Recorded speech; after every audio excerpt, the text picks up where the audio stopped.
lo que antecede, ¿no? Digamos, ¿qué es lo cómo explicamos que un niño acuchilla a otra niña, pero qué es lo que se rompe antes para que lleguemos a este punto? Hola, ¿qué tal? Buenas noches, gracias por el espacio y gracias por esa pregunta también. Me parece que frente a un acto tan terrible que nos conmueve, que nos duele, hay que tratar de pensar de una manera compleja, ¿verdad? Porque muchas veces el foco se pone en el perpetrador y sí, definitivamente hay que pensar qué es lo que está pasando con este adolescente.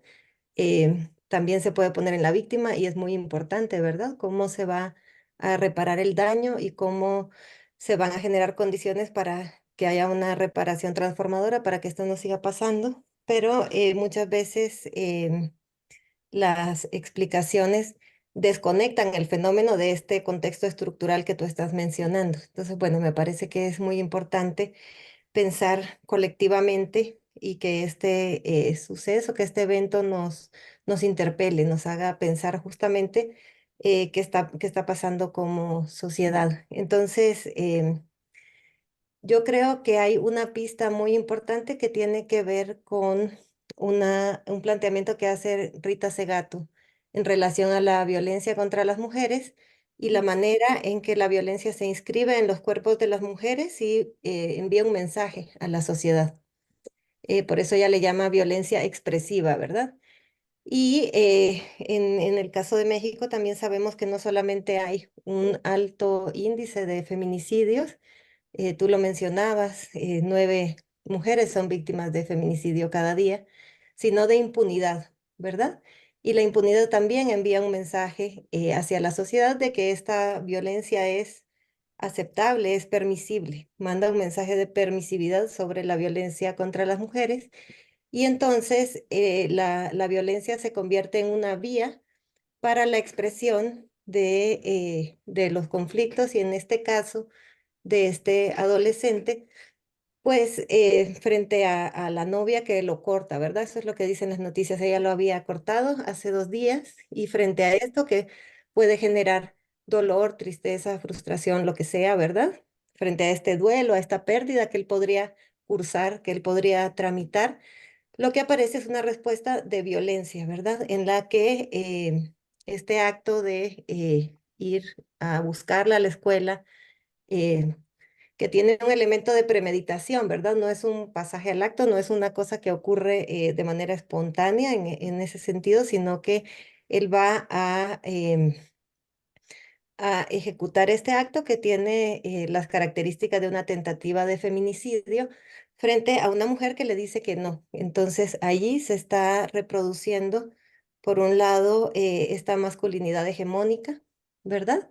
Y el acto de este joven se puede ver, o de este adolescente se puede ver de esa manera como una reproducción de la masculinidad hegemónica según la cual las mujeres están a la disposición de los hombres, ¿verdad? Y hay un sentido de pertenencia, de posesión Ujú. sobre las mujeres, sobre los cuerpos de las mujeres y sobre su voluntad. Entonces es un acto de sometimiento que está reproduciendo esta masculinidad hegemónica y este mandato patriarcal también sobre los hombres. Entonces creo que por un lado tenemos que verlo de esa manera y entonces ahí entendemos cómo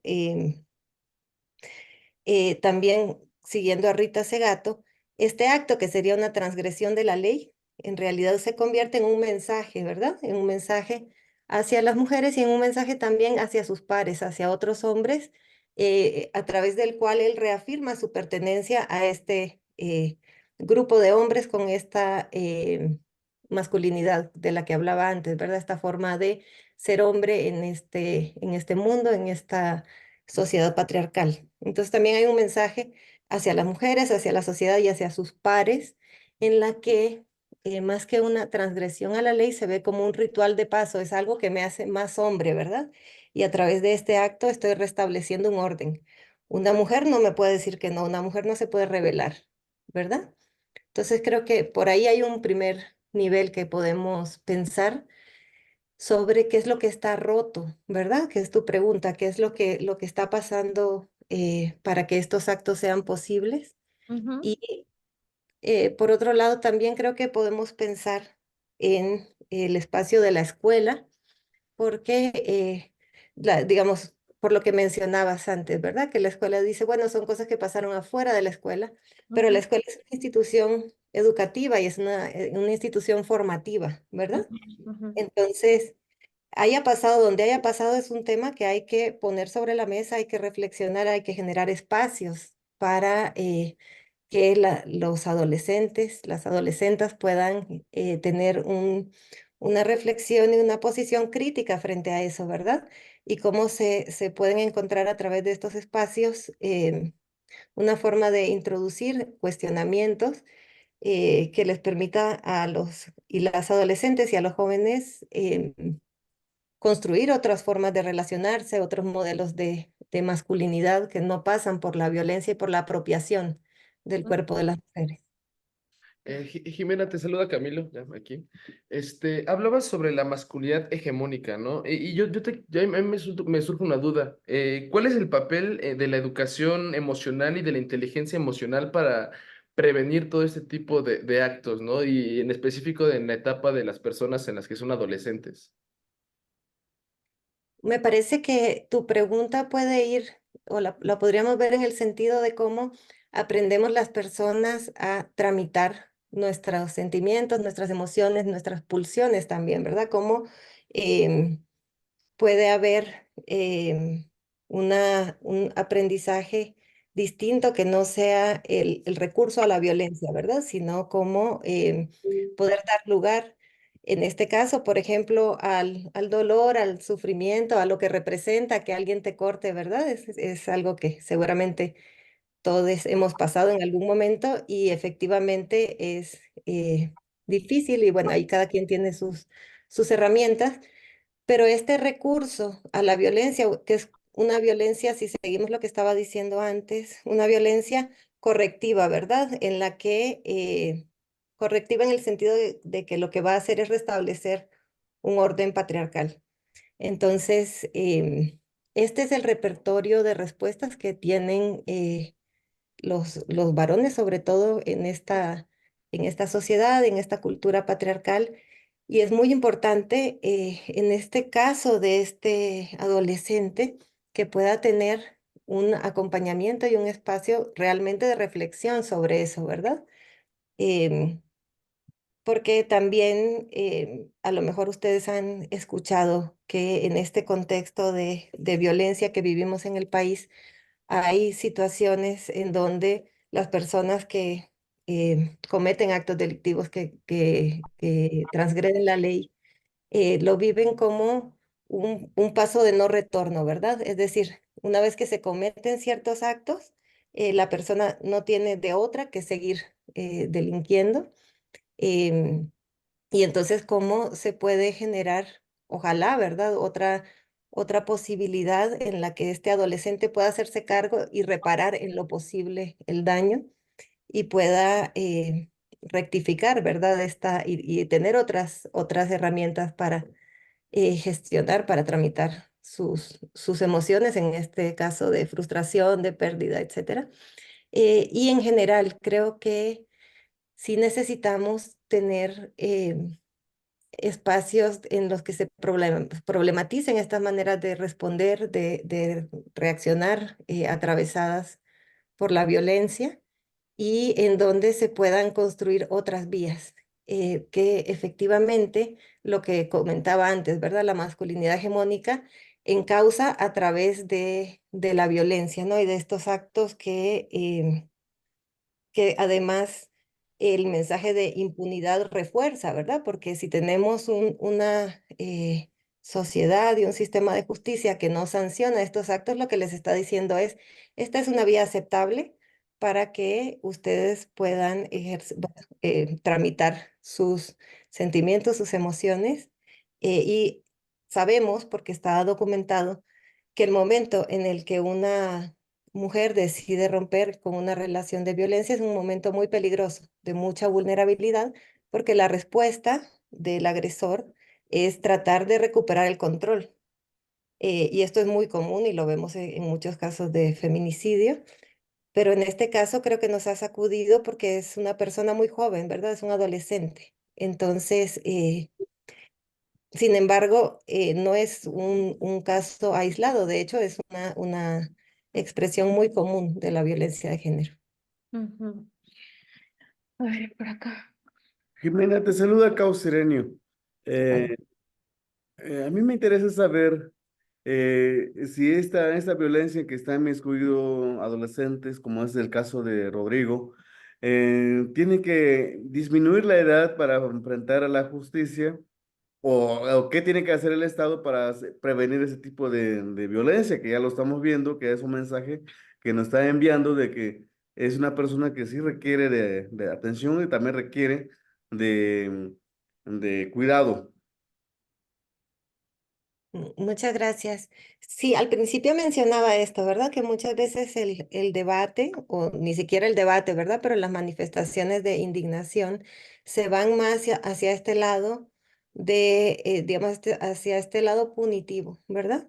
Entonces aquí tenemos que, por un lado, plantear qué es lo que está pasando con el papel del Estado para establecer la ley, no solamente en términos jurídicos, sino simbólicos, ¿verdad? Es decir, para que el Estado pueda revertir este mensaje de impunidad que ha venido dando, no solo con los adolescentes, sino también con las personas adultas, ¿verdad? Tenemos un índice de impunidad preocupante en general, pero sobre todo en los casos de feminicidio.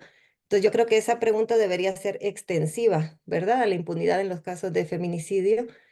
No me parece que la solución vaya en el sentido de reducir la edad penal, ni en estas respuestas de mano dura que muchas veces aparecen frente al miedo o frente a la indignación, sino que me parece que tiene que ver, por un lado, con una transformación profunda del sistema penal y del sistema investigativo para que los crímenes realmente se esclarezcan y se deje de tolerar los feminicidios. En general, no solo en personas adolescentes.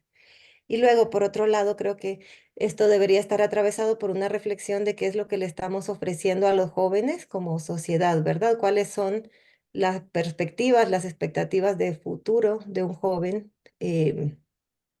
que termina recurriendo a la violencia y a la comisión de actos delictivos? En este caso estamos hablando de una tentativa de feminicidio, pero en general también, ¿no? Em, ¿Qué es lo que está pasando con estos jóvenes que recurren a la comisión de delitos para encontrar algún sentido, ¿verdad? A una vida eh, que aparece de esa manera, carente de sentido, de oportunidades, de perspectivas de futuro. Entonces me parece que la pregunta sobre los y las adolescentes debería de ir mucho más allá de reducir la edad penal, ¿verdad? Debería de ir más en este sentido que decías, ¿no? Cómo el Estado y de la sociedad también tendría que prevenir que las y los adolescentes y los jóvenes no encuentren otro camino en la vida para digamos, darle algún sentido, tener alguna, em, digamos, perspectiva de pertenencia, de realización. Entonces, creo que es un peligro que hechos como este se vayan por este lado, ¿verdad? Que terminen reforzando estas ideas más punitivistas, autoritarias. Esto no quiere decir que no queremos justicia, sí queremos justicia, pero entendemos que la justicia penal es una parte y hay una gran parte que se oculta cuando se enfoca toda la atención en la edad penal, por ejemplo, ¿verdad? Y es esto que decía, cómo se generan condiciones sociales para que, y estructurales, institucionales, para la prevención, para que esto no vuelva a ocurrir. Ujú. Nuevamente, Jimena, preguntarte, bueno, leí que hay investigaciones que han demostrado que esta violencia de género tiene impactos negativos emocionales, sociales, económicos y de salud, ¿no? Inmensos para las personas, para las mujeres en este caso específico, que son víctimas de esta violencia. y que además afecta la formación y las capacidades, ¿no? Con las que se van a su productividad, las oportunidades económicas, incluso.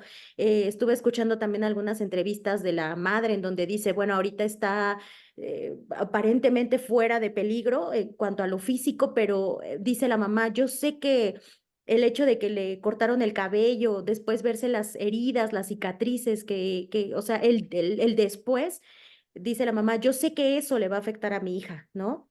Entonces, me gustaría preguntarte cómo se hace para que ella vaya en la medida de lo posible recuperando su seguridad, su estabilidad. ¿Qué herramientas son las que se pueden, de las que puede echar mano, ¿no? Para alcanzar logros, digamos, en esta situación del después, para ir pegando. ¿Se puede? ¿Cómo se hace eso? Sí, digamos que para entender los impactos de un ataque de esta naturaleza, hay que tomar en cuenta a la víctima, pero también a su entorno cercano y también de manera más amplia, ¿verdad? ¿Cuál es el mensaje que recibimos las mujeres cuando una mujer sufre un ataque como este y no pasa nada, ¿verdad? Entonces, en términos de los impactos para la víctima, por supuesto que esto representa un ataque en el que peligró su vida, ¿verdad? Porque sabemos por las lesiones que, bueno, decía la mamá y se comentaba esta viva de milagro, ¿verdad? Porque se rompió el cuchillo y porque no alcanzó a, a cortar la yugular, ¿verdad? Que es lo que explicaban, pero que sí estuvo muy cerca de zonas vitales. Ujú, Eh, entonces, bueno, por supuesto que este ataque representa una experiencia traumática que va a afectar de manera singular diferentes ámbitos de su vida, todo el proceso de la recuperación física y después también el proceso de la recuperación emocional, de la posibilidad de relacionarse, de confiar, ¿verdad? ujú. Eh, de establecer relaciones, etcétera. No me quisiera meter mucho en esto porque creo bueno, porque son especulaciones, pero también porque es parte de la privacidad, ¿verdad? Y el respeto de la víctima, pero lo que sí quiero decir es que es un hecho muy grave, que no se debe minimizar de ninguna manera y que sí se deben movilizar los recursos necesarios para que ella pueda tener la atención necesaria y se pueda recuperar, pero también hay un impacto en sus propias compañeras de la escuela, ¿verdad? Y esto habría que generar esos espacios para que se pueda trabajar, se puedan expresar sobre qué significa eso para ellas, porque si no lo que va a quedar es un miedo instalado, ¿verdad? Em, y el miedo es una forma de control social sobre las mujeres y es una forma de opresión patriarcal. Y hay estudios muy interesantes que muestran cómo las mujeres vivimos de manera diferente el territorio, porque para nosotras el territorio es más peligroso transitar por ciertos lugares a ciertas horas. Entonces, el hecho de que las mujeres vivamos con miedo significa que limita nuestras posibilidades, nuestro desarrollo, nuestras relaciones, etcétera. Entonces, en ese sentido, es muy importante que se puedan generar espacios con las otras adolescentes, jóvenes de esta escuela, pero también en general me parece que hay que prever en las instituciones educativas que esto sea un tema que se hable, porque tenemos cifras muy alarmantes de violencia en el noviazgo donde al menos 3 de cada 10 mujeres sufren alguna forma de violencia en el noviazgo, ¿verdad? Ujú. Entonces, se necesita un esfuerzo para desnormalizar esta forma de violencia, para que se convierta en un tema que se pueda hablar, que se pueda sensibilizar y que también puedan participar los hombres, los compañeros que están reproduciendo esta violencia de manera acrítica, de manera a través de querer pertenecer, identificarse con esta masculinidad hegemónica y con estos grupos que reproducen estas formas de crueldad, eh, pero también para ampliar un repertorio de formas de relacionarse diferentes. Entonces, sí, me parece que pensar en la reparación tiene que incluir estos diferentes niveles. Jimena, a mí me llama mucho la atención el tema de las escuelas, ¿no? ¿Qué es lo que tendrían que hacer las instancias educativas para tratar de evitar que este tipo de cosas se repliquen? Y la otra, ¿cuál tendría que ser el papel de la escuela para que esta adolescente se pueda reintegrar nuevamente a su comunidad estudiantil de donde pertenece? Bueno, en cuanto a la reintegración de la víctima a la comunidad, me parece que hay que trabajar muy de cerca con ella, con la familia, para entender cuáles son sus necesidades, para apoyarla, para poder también prepararse desde el personal docente, administrativo, etcétera, hasta su propio grupo, ¿verdad? Para saber cómo acogerla, cómo acuerparla nuevamente. Em, y digamos, en términos más generales, me parece que debería de incluirse como un contenido dentro del el currículum de la formación de los estudiantes, así como hay materias sobre sexualidad o sobre adicciones, sobre otros temas.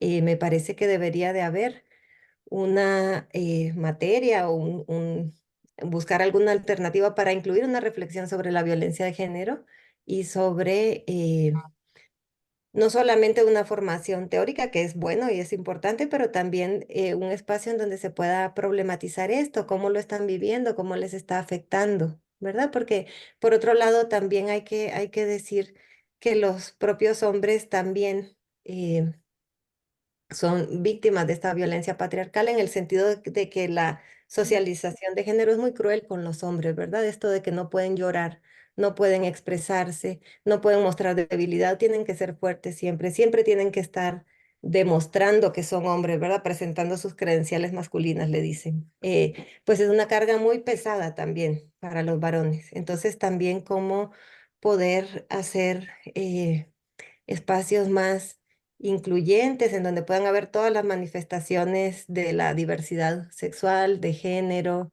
de afectos que tenemos, sin que eso nos haga blanco de estigma, de agresiones, de violencia. Ujú. Jimena, pues ya como para ir cerrando, me gustaría preguntarte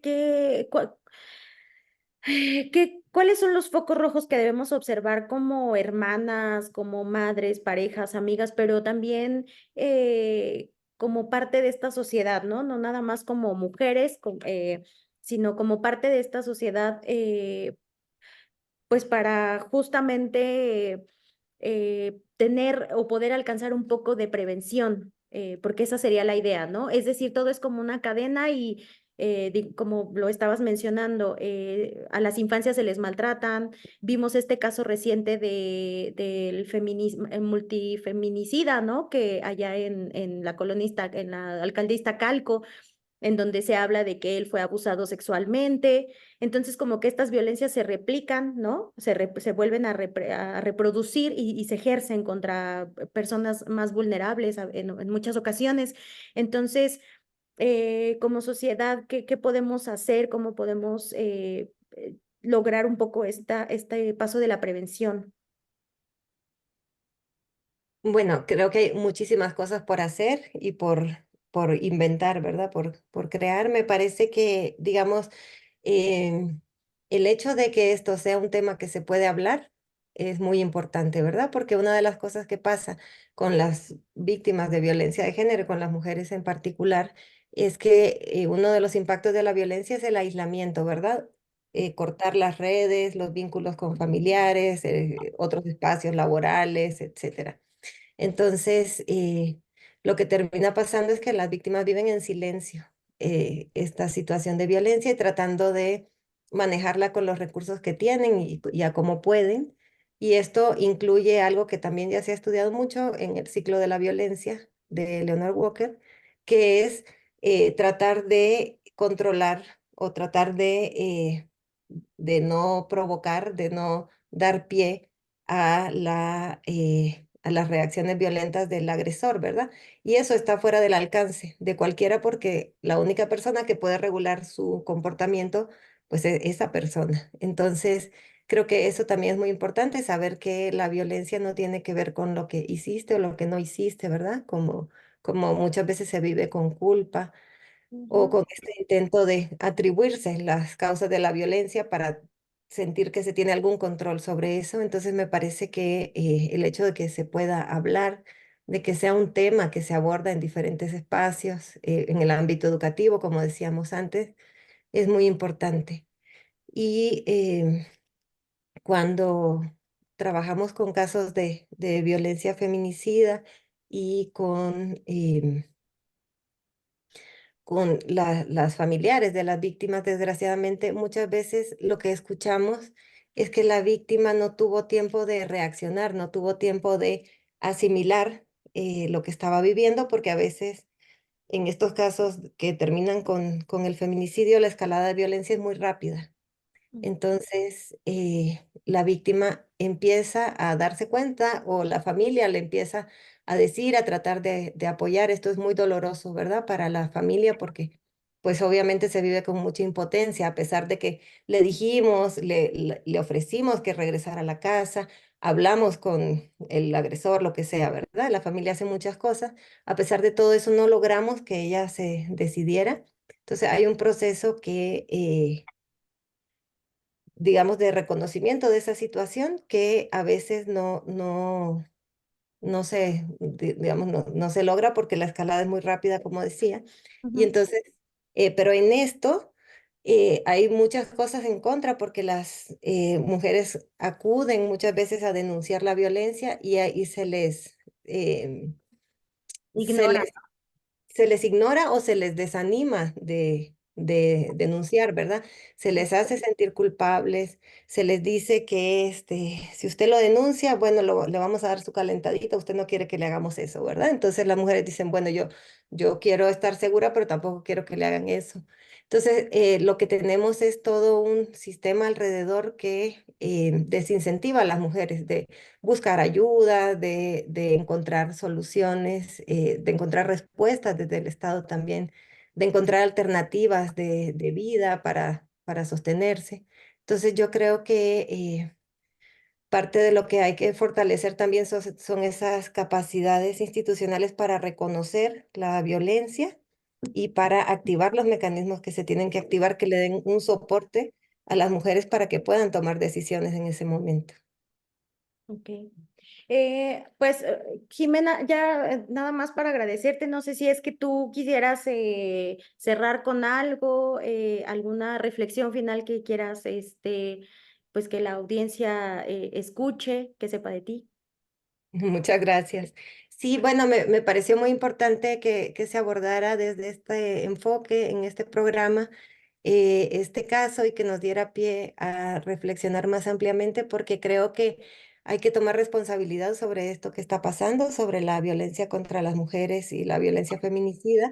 Y como decía antes, las respuestas o las reacciones tienden a poner la responsabilidad en otros y en otras, ¿verdad? Entonces, bueno, que se endurezcan las sanciones para los adolescentes en conflicto con la ley o que el Estado, que obviamente hay que seguir demandando y tenemos que señalar con mucha claridad su responsabilidad en la impunidad y en la falta de investigación, de videodiligencia, etcétera, para investigar los feminicidios y de políticas públicas de prevención, etcétera.